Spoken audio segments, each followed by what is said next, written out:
And welcome to our coaching table. And we have some people here. Del, I don't know if you could actually see the chat.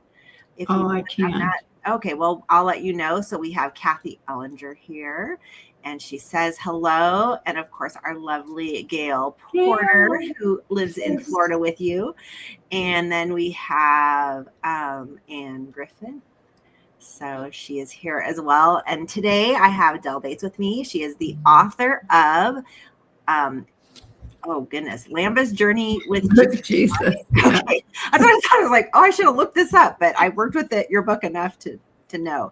And your book is really unique because you not only have Lamba's Journey with Jesus, but you've taken that book and created 3 books out of it as well. So do you want to explain a little bit about your book before we kind of move through the coaching aspect? Sure. Well, it's a children's book, and it takes the children all the way from the manger to the empty tomb.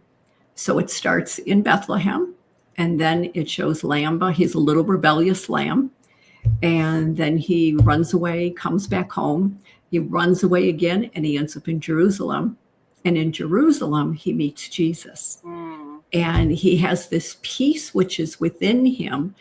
He meets Jesus, and Jesus tells him, can't run away anymore, go back home, but you'll see me again. So he goes back home and, of course, runs away again like we all do. But then the third time he runs away because he wants to find Jesus again. And he doesn't find Jesus, but he sees the crosses, and then he ends up at the empty tomb. And they tell him, the Jesus you're looking for is gone. He's risen. So it teaches the kids all about Jesus. It's all poetry and beautiful illustrations. And yeah, it is a beautiful book. And what Del has done is she has a beautiful hardcover of the 3 stories together. And then there it is. So beautiful. It's such a fun book. Oh my goodness. It's such a good job. And I'm all about the church calendar. And I love that it's that continuous reminder throughout our year of the life of Christ and where we point to as believers. But it does it in such a fun, creative way for children. And then you did where you brought them 3 apart. I know you have the tomb one, I think. Is that the one that you showed me just a minute ago? Right.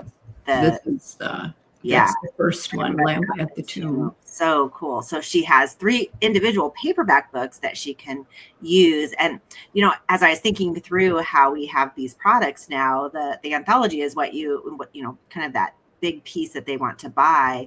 Not that they don't want to buy the others, but those paperback books can be great for your marketing and for your getting those books into hands of people that could perhaps put them in retail stores and sell them with their Sunday school classes or schools. So we'll talk a little bit about it. But Del, it is such a privilege to have you with me today and to have worked on your project with you and be a part of your journey. Just so much fun. So we are doing the Take Action Challenge, and today we're going to talk about that plan. So in order for us to actually take action, we have to have a plan. And so we're going to set some goals today. And my question first for you is, as you are navigating how you want to continue to put your book out there, because it's been about 6 months, 7 months since November. Yeah.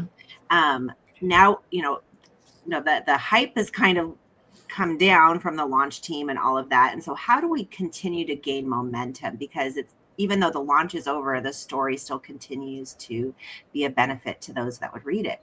So can you tell me, in this action plan, we have a primary focus and we have a secondary focus. Can you give me what your focuses would be for the next maybe summer?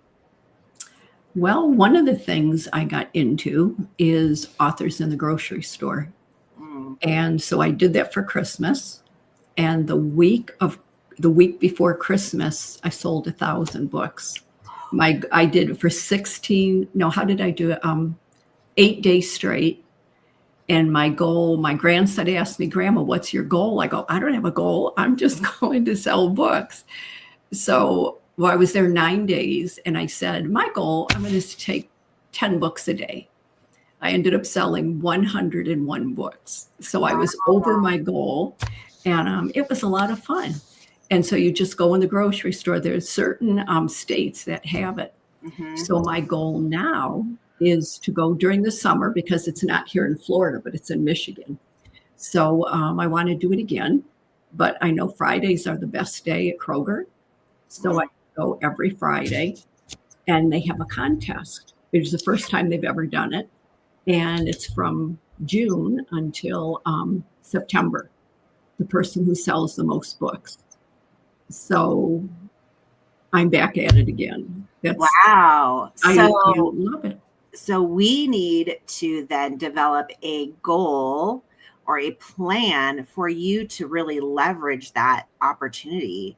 And so, why would someone, and we do know that with the authors and grocery stores, the two best sellers are typically children's books and fiction. Not that other ones don't, but our children's authors like knock it out of the park when they do that. And so how do we get people to want to be at your table? What could you do to draw those readers in, or those moms and dads and grandparents to buy those books for their kids? So good. So that would be one of the first goals, which I absolutely love. Now, when you do that, do you feel that you would have the hardback only, or are you going to have paperback as well there? Well, if the paperbacks are done, I mean, I don't know because there's only one that's finished right now. I'll give you a secret. I finished the rest of my part of it like this week, so they should be ready to go. Okay, so I got it this morning and I saw that they're there, so I need to approve it. So my goal would be, it would be great to have all of them. Plus I have a little stuffed animal back there, and I have the stuffed animal I take with me. And then which Carol created was coloring sheets. So I've kind of worked on the coloring sheets a little bit more. And then I have the coloring sheet there, which attracts the kids to come. And then I have crayons there. So that calls the kids to the table. And then the kids call the mom to the table. So that's so good. I was going to say, like, the coloring book is going to be a hit at a grocery store with kids walking up and wanting the coloring page and doing that. So good. And then do you typically take your plush lamb with you to that event as well? And I do. Yeah. Yes. And do you have those accessible to purchase right then, or do you? I have them to purchase, and then I have a plastic bag so they can get it as a package deal. Perfect. So let's go ahead and walk through the S.M.A.R.T plan and see if we can discover what really we want to kind of accomplish within this particular one. Hopefully we'll have time to do the next section. We'll kind of try and do this quickly. But so one of the things we want is a very specific goal, something that is measurable, achievable, relevant, and time bound. And you kind of already have your time. Anne wants to see the lamb, by the way. So I don't know if you can grab the lamb. She said, can we see the lamb? It's super cute. Let's see. There we go. This is the little lamb.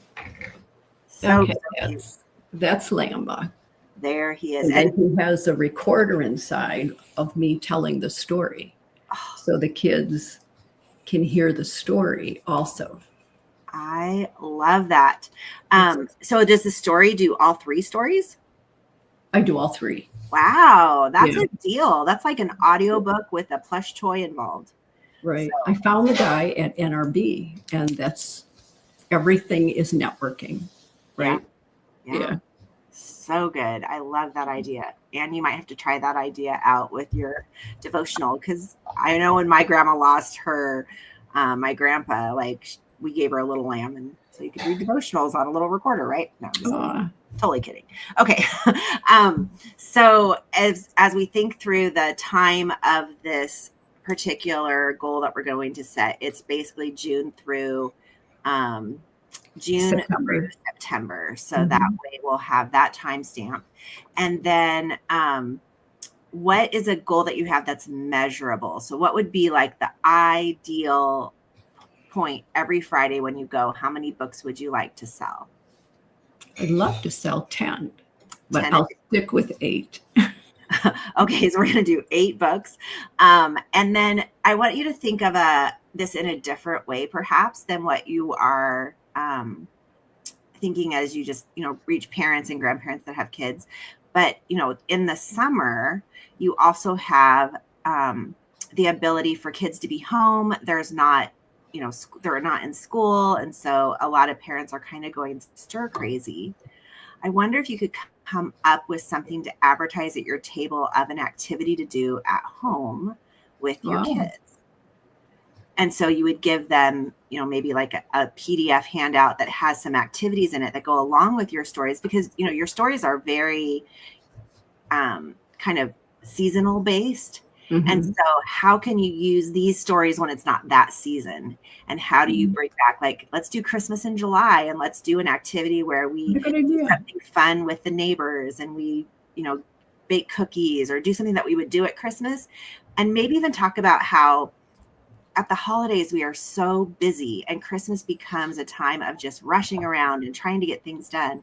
In the summer, when things slow down, perhaps that's a time to reach out to your neighbors and give gifts, just like God the Father gave us the gift of Jesus. And so you could tie that in like that. I don't know. Great idea. Yeah, it's kind of fun. But really trying to engage in getting people to be at your table. So in order to do those things, and I need to go back to my SMART list so I don't forget anything.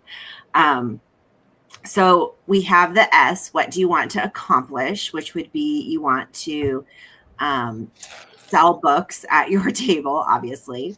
And then how will you track your progress? Well, you'll know because you're going to have those books. But the book part of it is easy. What if we, with that idea of reaching parents and giving them some options to use, that instead of just having them buy the book, but they have to sign up and give you their email address to get everything downloaded for free. So you can have like a beautiful sample of all the things they could get. And this resource is free to you if you sign up for my, and give me your email, and it'll be emailed to you. Great idea. Do you have an email newsletter that you do? I do. Okay. Yeah. Very cool. And then I really do believe with A that it's achievable. It's realistic, depending on your capacity as a creator and what you can do. It definitely is relevant. It aligns with your purpose and your audience, and it would be completed time bound in September. So as you think through those ideas, are there any other ideas that come to mind that could draw people to you and get them on your email list? Or is there anything there that you can explore and say, okay, these are the things that I would have to do in order to make that possible? Because we can have a great goal, but if we don't know the steps to get there, then. Right. As far as just this or other things? Yeah, just the authors and grocery stores. Let's just kind of finish the conversation. So what are some things you would need to put in place for that to happen?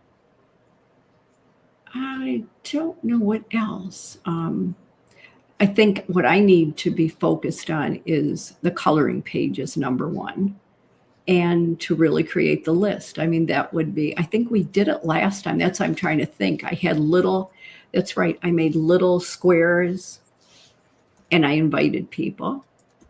And so, but if I had a sign up sheet, you're really having them sign their email right there. Mm-hmm. Where before, for Christmas, when I did it, I just handed them the sheet and I said, take this and then you can download the coloring page.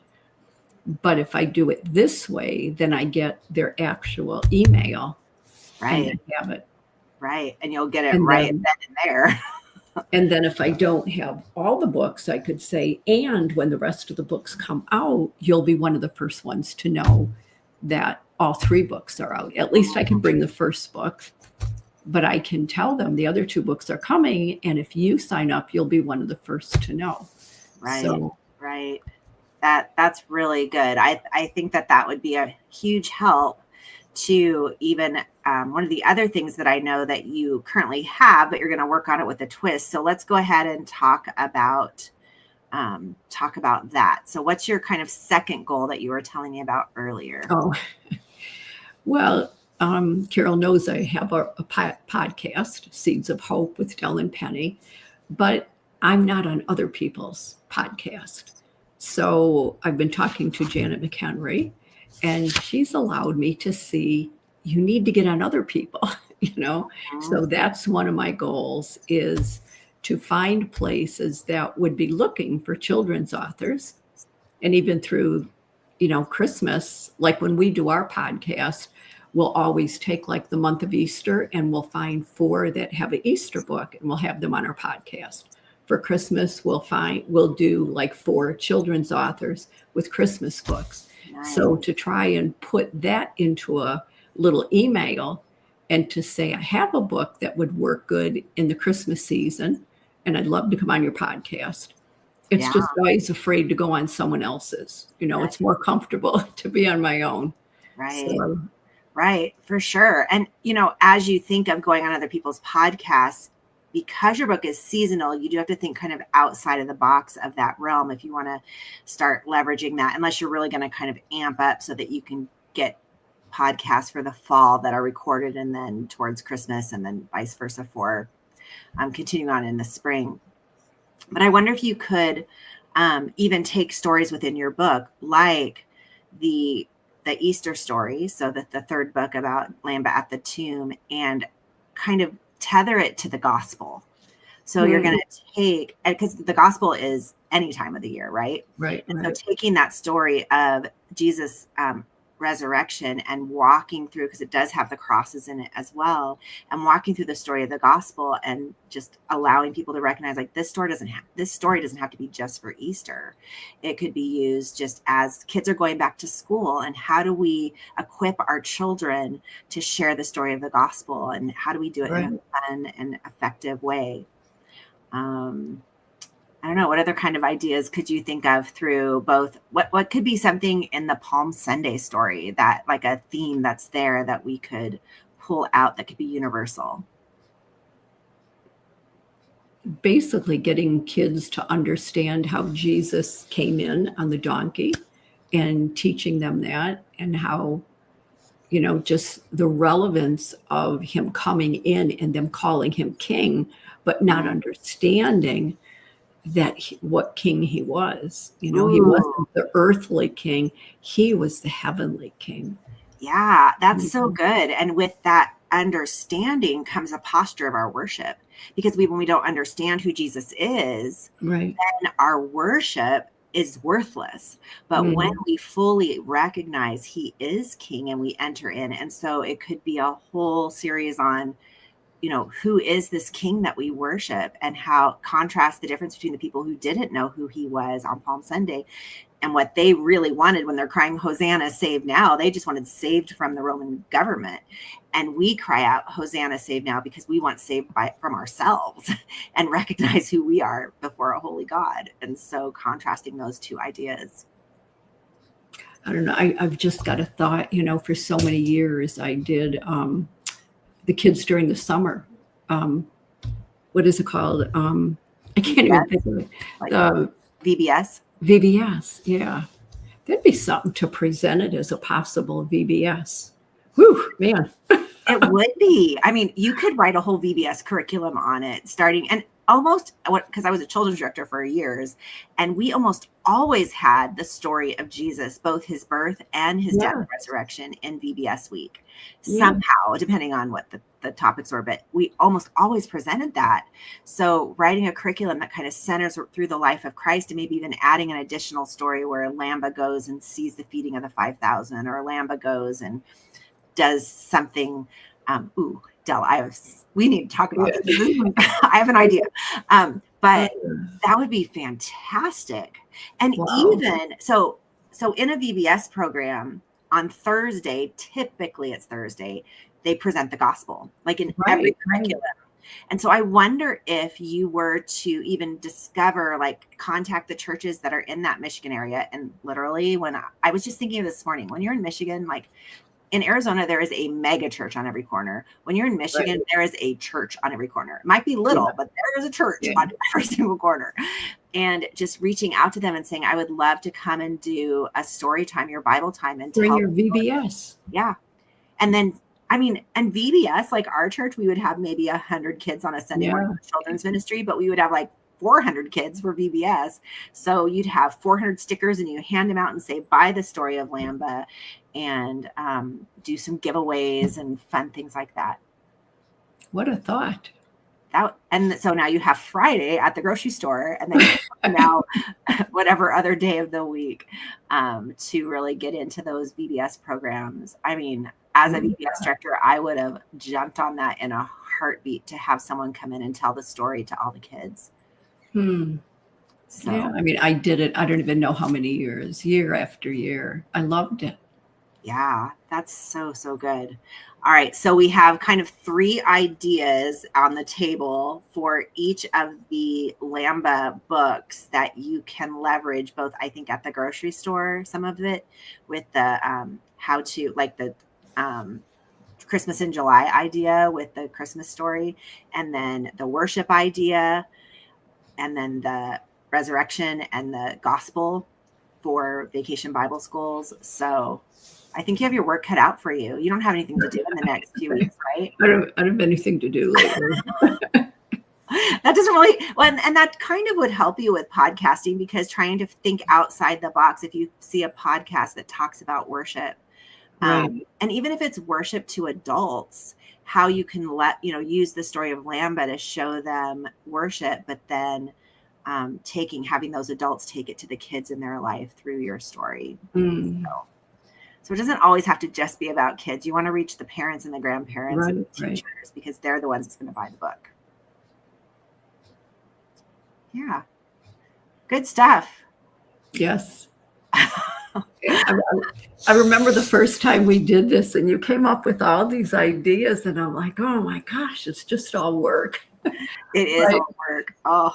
But it all flows, and each thing has its own season, because you can't do everything at one time.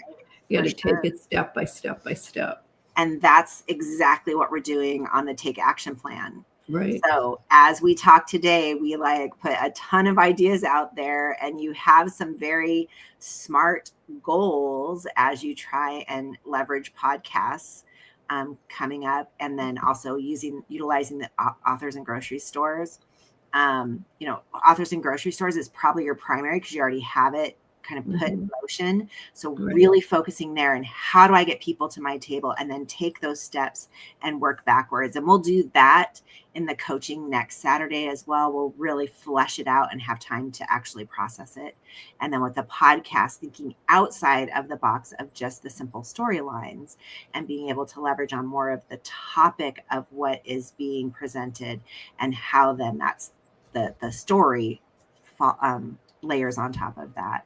So, okay, that will be good. Well, Del, thank you so much for letting us just kind of brainstorm together and seeing all that you're doing with your book. I'm so excited for you, and it's going to be just a great second launch as you launch these 3 individual books out. So, tell those that are watching, what has been the most rewarding part of launching your book? Is there a story that you have, or an experience, or someone you've talked to? Probably a friend of mine bought the book and the animal for her granddaughter. So she was supposed to be for Christmas. And I had stopped by her house to bring a couple more books. And her granddaughter was sitting there at the table reading it as I walked in. She didn't know who I was at all. And she said, Rhonda said, "This is Miss Dell." And so I came over and said hi to her, because I'd never met her before. And she goes, "Do you want to hear the story I'm reading?" Oh my gosh, my heart just went. And she goes, "It's a story about a little lamb." And she goes, "Do you want to hear the story?" And she's just learning how to read. So she's basically reading from the pictures rather than all the words. So as she finishes, and as she's reading, she's holding the lamb all the while. Oh my goodness, Del. I know. I mean, I was crying. I couldn't help it. So when she finished, Rhonda goes, do you want to know who this is? She goes, this is Miss Dell. She wrote the story. And she was like so excited. Wow. And I wanted to put it on Facebook because Rhonda recorded it. But you have to be careful with kids because some people do not want their kids on Facebook. I understand that. So it's one of the things I think I've learned too is that even though and I've got a couple stories like that with grandkids. Jeannie Robinson, also. Jeannie did the same thing with her granddaughter, but she put it on there. And she's got her granddaughter sitting there hugging the book and everything. Oh. But to get it to that point, to know that it's beyond the words, it's out of my hands. And God's touching the kids, not me. I'm done with it. I wrote it, I released it. Now it's the Holy Spirit touching these little kids with a little lamb. So just thank God, That is so beautiful. I love that story and I resonate with it because anytime we see someone engaging in what we write without us there recognizing that it's the author is such an amazing experience. Yeah. And what a blessing for you to be able to experience that. And I know Gail's on there, so Gail knows that this book was written 20 years ago. I actually brought it to Blue Ridge 20 years ago. Yeah.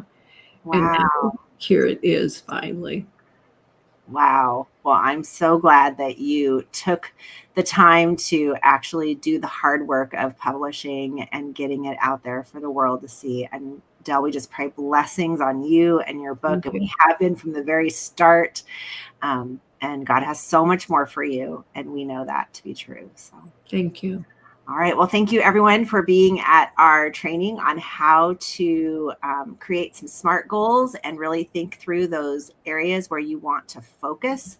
And we will talk about it next Saturday all together so that we can create those goals and put them on paper. Amen. All right. Well, bye for now. Thank you. Thanks for having me. Yeah.